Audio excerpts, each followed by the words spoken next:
Hello everyone, it's The Sweet Spot, the Racing Post's weekly golf show with Bruce Millington and Steve Palmer, looking ahead to 2 tournaments this week. Looking back on last week, there's a clue in who Steve is tipping from what he is wearing. Although, you might struggle to... Oh yeah, there it is. That's more of a clue, isn't it? Yeah, you got your breast in shot there. Everything all right, Steve? How's life treating you? Are you happy, Steve? Sad, Steve? Or somewhere in between?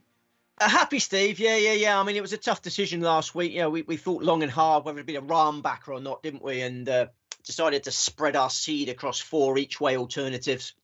I think it was the right decision. They all gave us a run for our money. They all finished in the top 6. They did. It was amazing. I was going to call you the ace of place. That was absolutely astonishing, that wasn't it? I like Very that good. nickname, yeah. I mean, obviously, with our sponsors, Boyle Sports, they're offering 10 places. So that's full each-way payouts.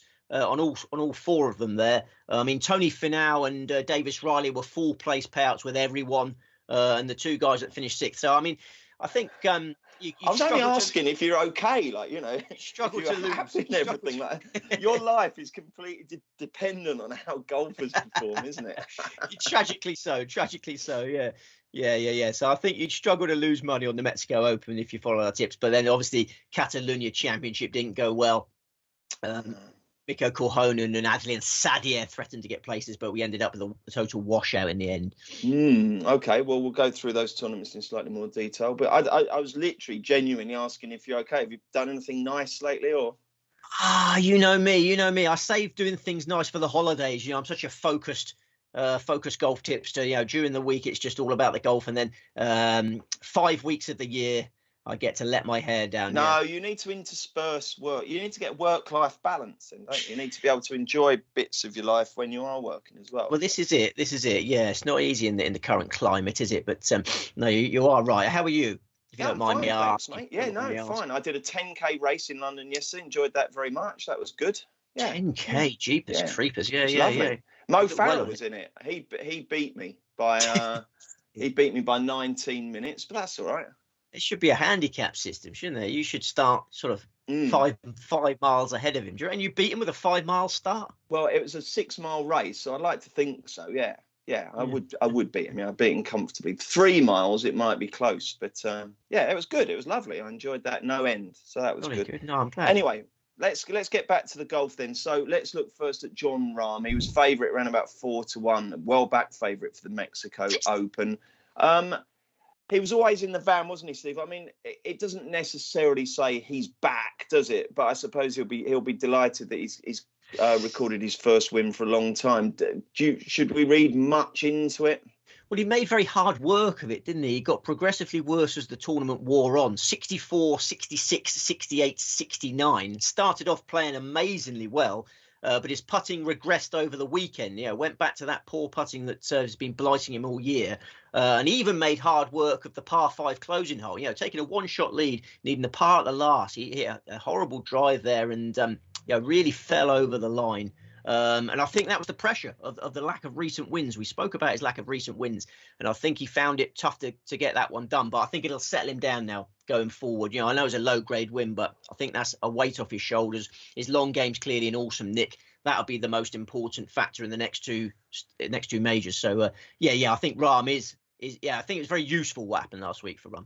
Yeah, it can't have done any harm, can it, to Rahm? Okay. And what about the others? I mean, Finau came through the wet sail, didn't he, to give you a little bit of hope. And but they all played well. I mean, Cameron Champ, I thought I tuned in on Saturday night and he had a half-decent lead there, didn't he? But he let that slip. But again, played well, didn't he? So you anyone who backed your tips had a great run for their money, didn't they? And a nice little pace play out. We certainly got some teasers in there. I mean, Tony Finau was awful on the greens for the first 2 days. He left so many shots out there in the first 2 days, but he was the best player in the field from tee to green. Cameron Champ, so much ability. I love watching him play, but harnessing that power is so difficult. He hits it so far that any loose swings cause trouble. I don't know if you watched on the Sunday night, but a triple bogey 7 took the wind out of our sails there, and that was just a slightly sliced drive. into the water. So he has the potential for card busters, unfortunately. But Davis Riley's the other one. I know I bore people silly with Davis Riley, but he just will win multiple times on the PGA Tour. I like the way he handled himself in contention on Sunday. I think he's a fantastic player. Okay, and over in Catalunya, the Catalunya Championship went to Adri Arnaus. He beat Oliver Becker in a protracted playoff. At one point, Steve, there was an Elvis Costello song sprang to mind. Oliver and Adri are here to stay. It was just going on and on and on, weren't they? It got a bit boring. Did you last the whole thing? Because I think they played the 18th 5 times, didn't they? And then someone said, "Come on, let's try a more interesting hole." So they went to 17, and finally Arnaus broke through, didn't he? Yeah, I had some guests round, so I had it on lurking in the background, the never-ending playoff. I mean, there are a couple of sweet spot regulars. But Adrian was such a swashbuckling player. I didn't think that course was perfect for him. But we've had back-to-back Spanish winners in Spain, so we're sort of kicking ourselves a little bit. But good mates with John Rahm, Adrianus. It was a real triumph for a good set of friends there. Oh, that's good then. And Becker didn't do much wrong. Old Boris didn't do much wrong, did he? I mean, you think he's proved he's good enough to win on the DP World Tour. Do you agree with that? I think Becker can win on the DP World Tour. And we must mention, because he's not one of my tips this week, we're just about to get on to this week's action. The British Masters is at the Belfry, and Becker is the course record holder at the Belfry. Shot 62 there in the Challenge Tour event there last September. So he's not one of my tips, but he's one to keep an eye on. And Arnaus, although we've been tipping him, or you've been tipping him fairly regularly, he actually had a couple of missed cuts recently. So he didn't come into it in good form, but it does go to show that you should be prepared to forgive golfers the odd M, shouldn't you? Yeah, absolutely. Yeah, I think people get carried away by the odd M. I mean, he's had 2 playoff losses this year before he's won that one. Yeah. Sorry, not both this year. Remember last year? We can't forget. Seems like only yesterday, but when Rafa Cabrera beat him. So he's had a couple of playoff losses and has been edgy in contention. He missed a short putt for the win, and was lucky that Becker missed his par putt. So Arnaus is another one. He should go from strength to strength. You could see the relief, couldn't you? It went up. Yeah, it's like an orgasmic celebration, wasn't it? Oh, I didn't bother with that. Once they got past a couple of playoff holes, I zoned out, unfortunately. Yeah, huge relief for Arnaus, and obviously capable of winning multiple titles. There you go. You had guests around, so you did do something nice, didn't you? Were they your guests or your wife's guests? Or yeah, one of my old friends. Yeah, old Tony Walsh. Yeah. He came round and paid a visit. Not seen him for a while, and he brought he's got 2 young sons round. So it was mayhem, and I just had it lurking in the background. I'm always banned from watching golf when guests are around for obvious reasons. Yeah. I did have it lurking in the background, peeking it here and there. His boys getting all right with Tiger? Yeah, they were just having a good shooting match and whatnot. Yeah. There was. He didn't get the old washing pole out, did he? The laundry pole that he hit you with the other week. Well, one of Tony's sons likes cricket. His favourite sport is cricket, and he started trying to play cricket with golf balls in the back garden. So there was potential for fractured skulls and whatnot. So I had to be on the game. Cricket balls and golf balls are dangerous around young children. But that's how you develop world-class sportsmen. I suppose so. You're better off with Lego or something, aren't you, really, from a safety point of view? Not an Olympic sport, not interested. Fair enough. Okay, then, right, let's look ahead to this week. 2 tournaments. We'll start with the American one. It's the Wells Fargo Championship. And let's take you through Boyle Sports show. Loads and loads of extra places. 10 from Boyle Sports this week. So that's great. And Rory McIlroy dominates the market. He's 13-2 favourite. Then we've got Corey Connors at 16-1, along with Tony Finau. Matthew Fitzpatrick's 18s, Abraham Ants at 20, Tyrrell Hatton 22, Keegan Bradley 22, Gazza Woodland is 25, so is Mark Leishman, and it's 28-1 bar. So decent enough field, Steve. All about Rory. What sort of tests does he and the others face? Well, it's not the usual venue. We must say that first up. Quail Hollow is having a 1-year break. We all love Quail Hollow. That's hosting the President's Cup in September.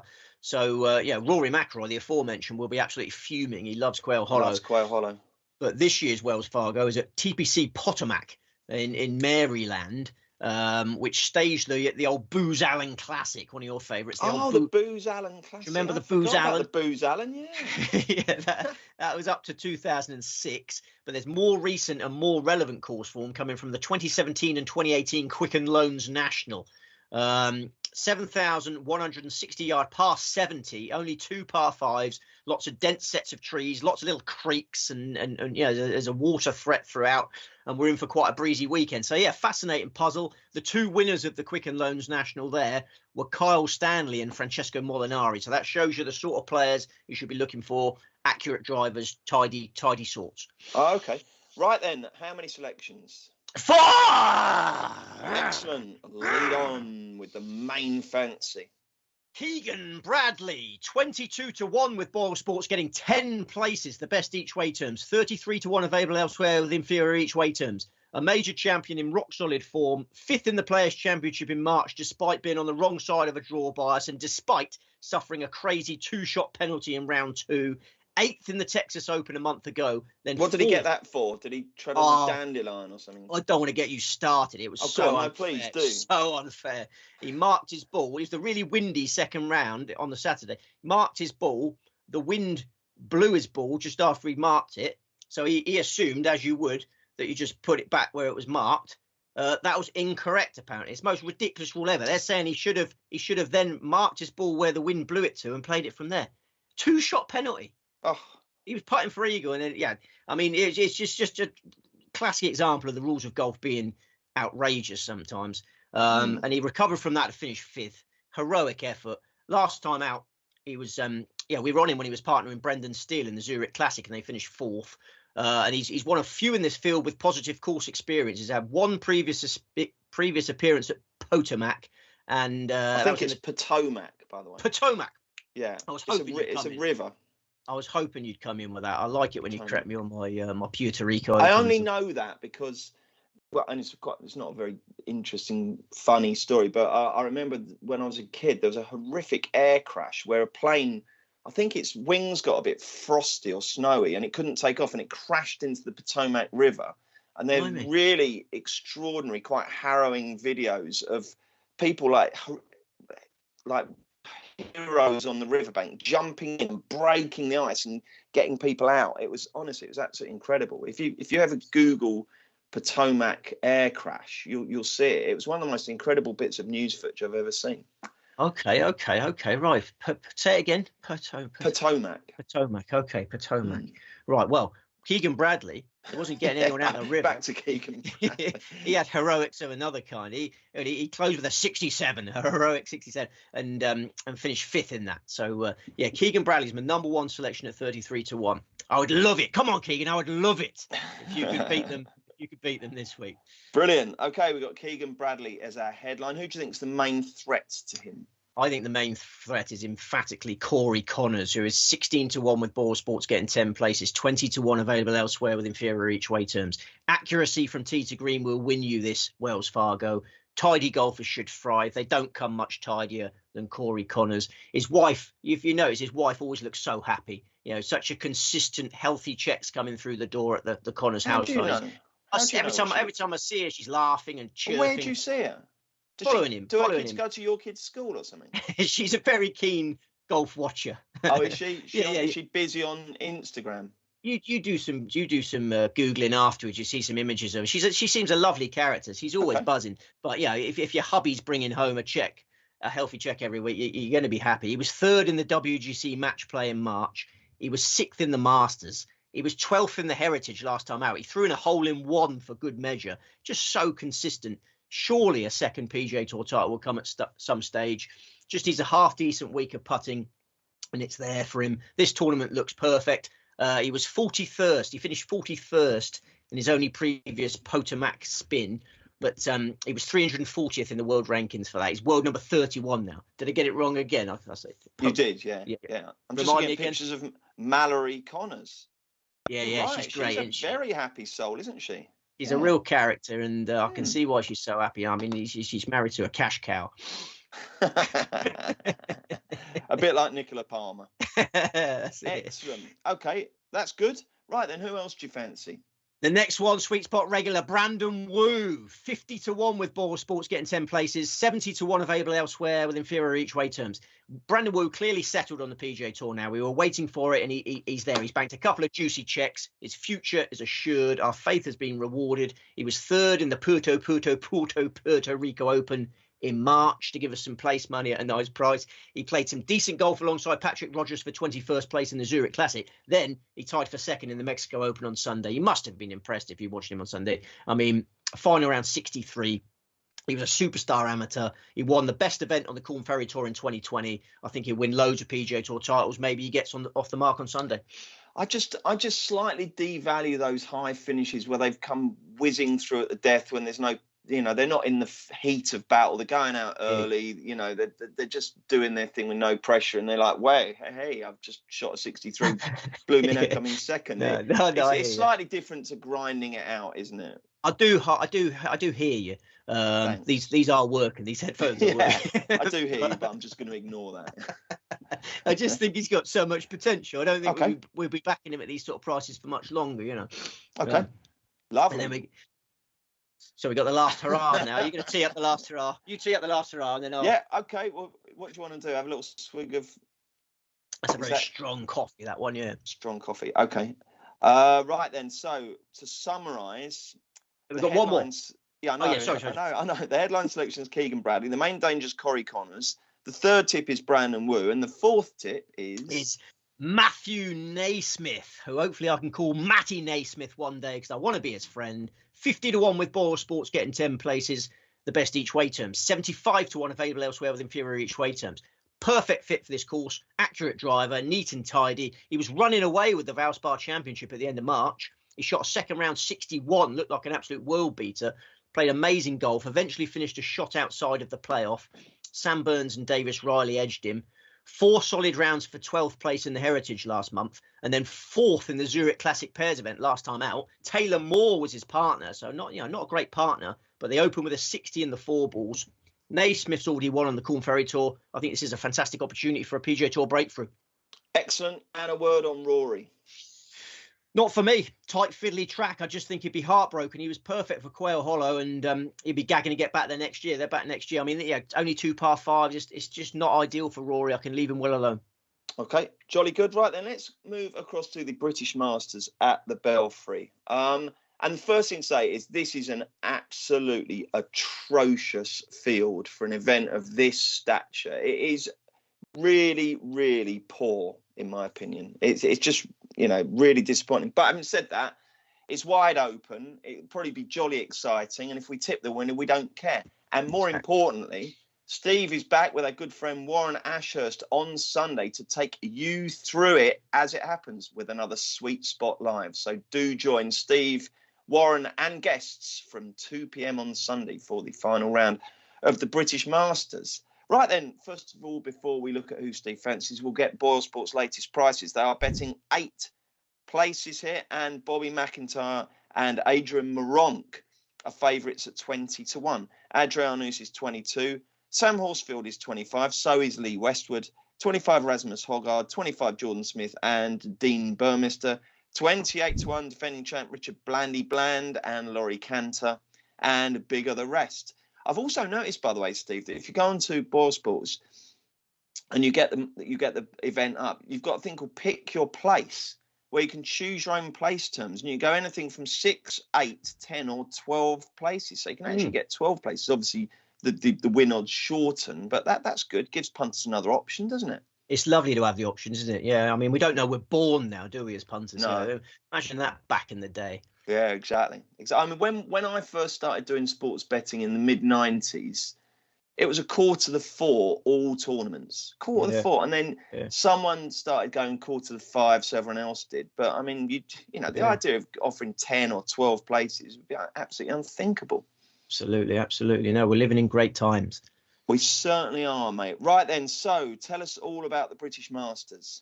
I love this event. I know you're a bit downbeat on the field, but I think as a betting event, it's fantastic. I mean, to be fair, Steve, you normally do get, your Tyrrell Hattons or your Tommy Fleetwoods of this world, don't you? It's not the best field ever, but, I'm glad you're enthusiastic. If you're enthusiastic, so am I. I'm really enthusiastic. I love the each way terms. I'm going with 6-pronged attack. We've got 4 in America, 6 here because I love it so much. And we're at the famous Brabazon course at the Belfry, 7,328 yards, par 72. Only 3 par 5s and 3 par 3s, just loads of par 4s. Regular Ryder Cup venue back in the day, most recently 2002. There's been loads of European Tour events at the Belfry. The most recent ones, British Masters, 2006, 2007, 2008, 2021, and the one-off 2020 UK Championship during COVID times. Rasmus Højgaard won that. That was here. Always provides a decent test. Seems to suit strong ball strikers, quality ball strikers who are rubbish putters. This is what we should say. Make sure you back some rubbish putters this week. They always do well at the Belfry. I'm a rubbish putter and I was terrible at the Belfry. I've played the Belfry a few times, been lucky enough to play there a few times. Have you played it, Steve? Yes, I have. Yeah. Did you play in the Ed Chamberlain Golf Day? No. It was a lesser affair. I can't remember what the. That's there next week, actually, and I can't go to that, unfortunately. I once played there with Phil De Freitas, the England cricketer. Oh, yes. That was good fun. Lovely I bet it was. Yeah. Daffy the freight train. Yes, I'm surprised you didn't win that because you are a rubbish putter. Yeah, I was surprised. Yeah, but unfortunately, if you're rubbish at everything else as well, then you're not going to win, are you? Never mind. So a six-pronged attack. That's interesting. Yes. Well, the reason you're wearing your Polish shirt is that you believe that Adrian Meronk, your moment has come. Yeah, absolutely. 20-1 with Boyle Sports, getting 8 places, the best each way terms. 22-1 available elsewhere. The pride of Poland is ready to deliver the victory a nation has been waiting for. There's been a real sense of anticipation in my neighbourhood this week. Yeah, I've seen my Polish friends who live up the road there. They've got a real spring in their step. Have you ascertained yet whether they've heard of Adrian Meronk? I haven't. I will when he wins on Sunday. Can you please? Can you find honest, out? I don't think they've heard of Cristiano Ronaldo. I don't think they're sports fans. No. I get the impression they're sports fans, but I will if he wins. I'm going to be bowling around in this all week, so they might spot me and maybe they'll just spot the crest. Or we can have a chat about it. But John Owen from Formby, I must mention, he gave me this a few months ago because he knows that Adrian Meronk's one of my favourites. He sent me this Polish shirt in anticipation of a Meronk victory. I think Puma make the best football kits, and that's a beauty. I love the way they've branded that. So you got the Puma on both shoulders as well. It's a beauty, that, isn't it? It's just so nice and basic. It's just a classic. Have you got the red shorts on as well? No, he hasn't sent me the shorts. Maybe John can send me I can have a full kit, be a full kit W. So why do you fancy him then? Well, I was just so impressed by the way he bounced back last week. He took a month off after the Qatar Masters. He finished third in the Qatar Masters, took a month off, was entitled to be a bit rusty last week, and he made a slow start, a pair of 71s. But then he charged up at the weekend, ended up only 2 shots shy of the playoff. So that's 4 top 6 finishes in his last 7 events. He was third last week. 4 top 6s in his last 7 events. He's won on the Challenge Tour, and he just couldn't be knocking louder on the DP World Tour winners enclosure. And he must be looking forward to the Belfry because he made his first start at the Belfry last year, took a couple of rounds to settle in, then 65-69 over the weekend, 1 shot shy of the playoff. So, yeah, loves the course, swinging like God. I fancy the 6-foot 6-inch pole. Oh, wow. We'll be looking down on the rest of the field on big Sunday. Pole, isn't it? The only thing about him, is he a pole that goes a little bit flaccid towards the end of a round? I mean, there is still a question mark about his constitution in a battle, isn't there? It's not easy getting the first win, is it? It's not easy getting the first win. Yeah, we all go a little bit flaccid when we're chasing our maiden title. And I just think he's got so much talent. And this field, as you mentioned, is not great. I think this is the perfect opportunity for him. So yeah, I'm really excited about Adrian. Will you celebrate with some Polish lager if he wins? Yes, I will. I certainly will. Do you ever get a Polish lager if you're in the offie? Do you ever sort of look through and think, "God, that looks quite nice"? They've got loads of like consonants in their names, haven't they? And you just think, "Yeah, I'll have some of that." Yeah, I don't mind a Polish lager. Any lager will do me. Okay. But we'll have a big party. There'll be a big party in the neighbourhood on Sunday. I will insist that they find out about it. These 2 lads up the road, I'm going to tell them all about Adrian Meronk on Sunday. Maybe they could make an appearance with you on Sweet Spot Live, couldn't they, in the closing stages? Get them involved. That would be brilliant, wouldn't it? Yeah, it's a possibility, yeah. Okay, you're very confident on Adrian Meronk, but if it's not going to be him, who could it be? It could be Robert McIntyre, who doesn't often get tipped by me. There's a couple of players I'm tipping this week that don't normally come onto my radar. Robert McIntyre never seems to represent good value because he's so popular. The other player I'm going to be tipping soon, can struggle at the business end. But this tournament looks ideal for them. Scottish golf fans, we discussed this before, Scottish golf fans desperate for the next Colin Montgomery. I don't know whether McIntyre can hit those heights, but over the last 6 months, you have to respect the golf he's been producing in much better fields than this. he's played well in tournaments that most of this week's field can only dream about even getting into. He finished 15th in the Genesis Invitational at Riviera in February, 4 rounds of par or better. That was one of the best fields we've had all year. He beat Sergio Garcia in the WGC match play, and he finished 23rd in the Masters. He closed with a 69 at Augusta. So you have to give this respect. Clearly got bags of talent. My problem in the past has been the hype machine has been in overdrive, but he's a 25-year-old loaded with potential, and he finished 8th in his only previous Belfry start. So Bobby Mack, as everyone likes to call him, has to be in the staking plan this week. Okay, next. Jordan Smith, the other one we don't normally back, but I think the Belfry is perfect for him. Players that churn out greens in regulation win here. There are 12 par 4s. Hit the fairway, hit the green, pick up a shot here and there. Smith tops the DP World Tour greens in regulation statistics. Always been a magnificent ball striker. Struggles on the greens. But as discussed, a lot of Belfry champions struggle on the greens. You don't have to putt well to win here. It's much more important to have long game control. Smith is one of the best in the business in this department and never been more content with his equipment. He got a new set of Titleists that went in the bag at the start of the year. He recruited a new caddy. He got married not long ago. Smith seems more content than ever and may be finally ready to get that second DP World Tour title. He's finished runner-up twice this year. I think he'll go very close on Sunday. Okay, you talk about all those par 4s at the Belfry. I mean, I'm not going to complain because it's always been a pleasure to play a course like the Belfry. But the one thing I would say about it is and I don't know if you found it, there is a lot of fairly samey par 4s at the Belfry, isn't there? There's a lot where you just think, blimey, I'm sure I've played this hole before. You know, when you normally play those big name courses and you sort of go to bed and you replay the round in your mind. Oh yeah, it was that hole and then that. There's a lot of them very similar at the Belfry, aren't there? I agree, and it favours robotic golfers. Fairway green. The greens and regulation robots. The honours board is made for them. So I see what you mean, and that enhances our support for the likes of Jordan Smith. Your Lee Westwoods, your Richard Blands. They've done well on this track. Okay, next up. We're going to give him another chance. Victor Perez, 50-1 with Boyle Sports, getting 8 places, 60-1 available elsewhere, getting inferior each way terms. Disappointing miscut last week, but 8th place in the ISBS hand the week before. I sense Perez is getting that long game form back. There was one hole last week which summed up Perez. He hit, I don't know whether you saw it, it's the best shot of the week for me. He hit an amazing driver off the deck to set up an eagle chance, and then he 3-putted.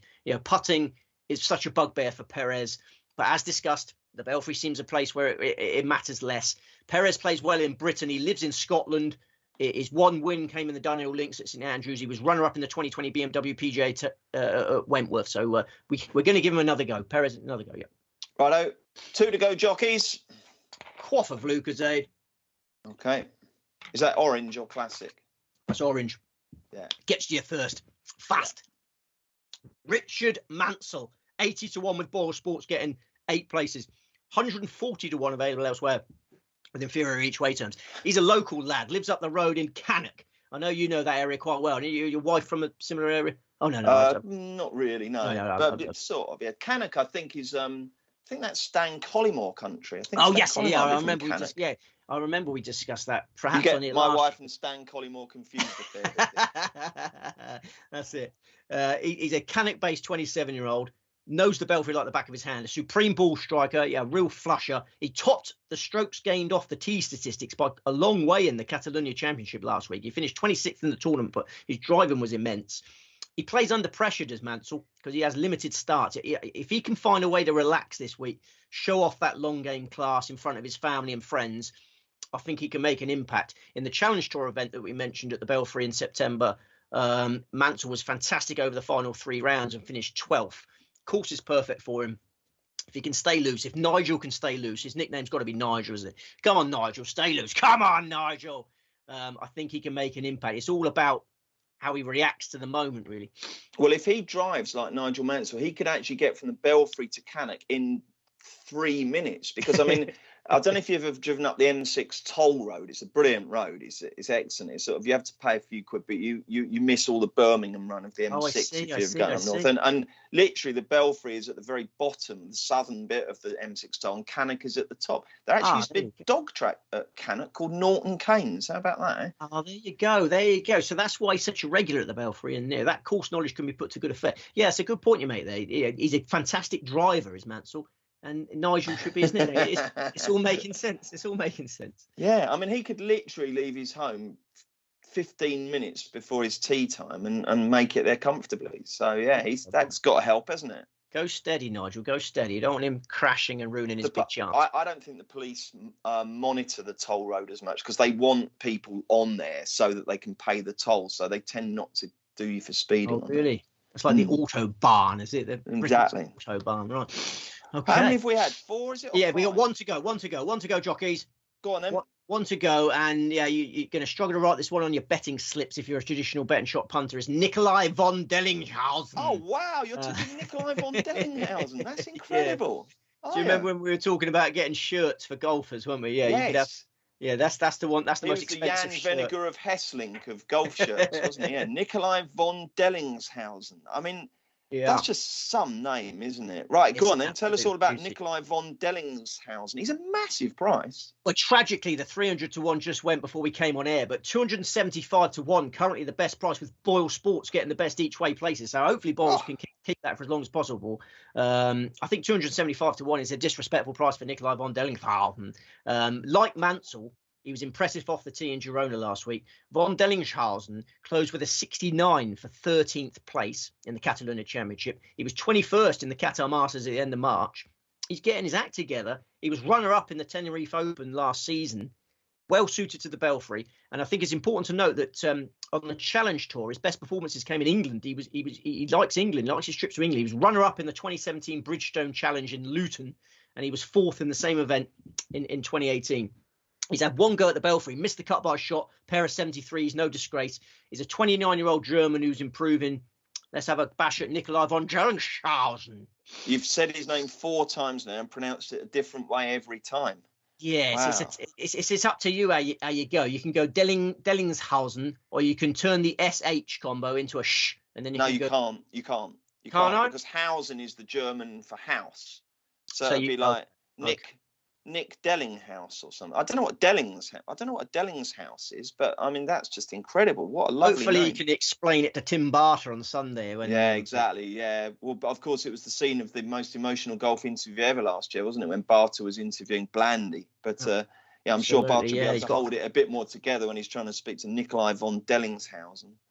Brilliant. That's good, isn't it? Steve, I want to ask you about someone who I think's got a great chance this week, and I want to know what your view of him is. The Worksop Wonder. I always used to think with the Worksop Wonder that when he parachute into one of these lesser events, his class edge would tell. So Cam Westwood get the job done at 25s? I don't know whether he's got a lot on his plate off the course. I mean, I think Danny Willett might need some help generating interest in the tournament. So I think maybe Danny's your tournament host. Danny's your tournament host, and I think that doesn't sound like the sort of thing that come naturally to Willett, does it?